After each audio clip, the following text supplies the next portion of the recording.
आज की हमारी कहानी है गाने वाले गधे। बहुत दिन पहले की बात है। पास के जंगल में एक भूखा गधा उदास रो रहा था। दिन भर काम करने के बाद उसके मालिक ने उसे ठीक से नहीं खिलाया था। इस कारण वह बहुत उदास होकर रो रहा था। पास में ही एक गीदड़ वहां से गुजर रहा था और उसने भूखे गधे को देखकर, क्या हुआ गधा, उससे पूछा। मुझे बहुत ज़ोर से भूख लगी है और मैंने यहाँ सब कुछ चर चुका हूँ, फिर भी अभी भूखा ही हूँ। गधा रोया। गधे की दुख भरी बात सुनकर सियार ने कहा, ओए तुम जानते हो पास में एक बड़ा वनस्पति बगीचा है, तुम वहाँ जा सकते हो और पेट भर खाना खा सकते हो। कृपया मुझे वहाँ ले चलो, गधे ने कहा। ऐसा सुनकर गीदड़ ने गधे को उस बगीचे तक ले गया। एक बार सब्जी के बगीचे में वो लोग पहुंच गए।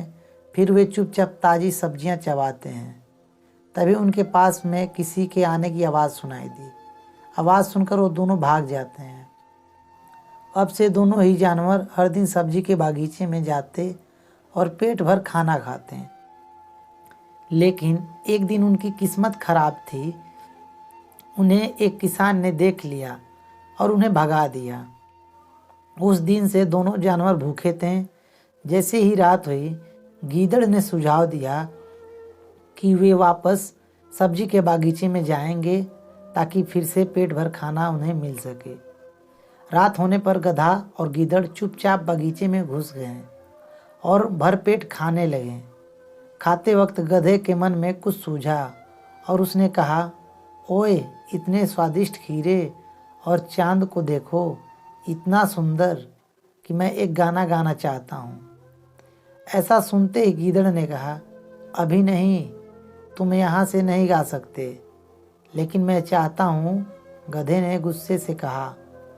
गीदड़ ने उसे समझाने की कोशिश करी और कहा कि तुम किसान के खेत में हो, पकड़े जाने का डर भी है।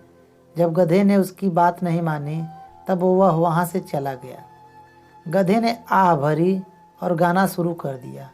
थोड़ी ही दूर पर किसान और उसके परिवार ने एक गधे की रेंगने की आवाज़ सुनी। वे लाठी लेकर गधे की ओर दौड़े। गधे को पीट कर जल्द ही बागीचे से बाहर खदेड़ दिया और गधे रेंगते हुए वापस चला गया। वो वापस गीदड़ के पास गया और दुर्घटना का वर्णन किया।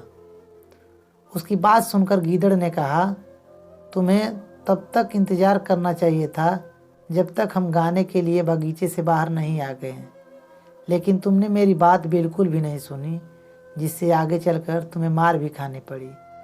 चलो, तुम्हें आराम करने की ज़रूरत है। आगे से ऐसी गलती कभी मत करना। ऐसा कहने के बाद गीदड़ वहाँ से चला गया। इस कहानी से हमें सीख मिलती है कि कोई भी चीज़ करने का उचित समय और स्थान होता है। आपको चीज़ को करने के लिए हमेशा समय। वीडियो अच्छी लगी हो तो वीडियो को लाइक करें और हमारे चैनल को सब्सक्राइब करें और बेल आइकन को दबाना ना भूलें, जिससे आगे आने वाली सभी वीडियो आप तक पहुंच सके।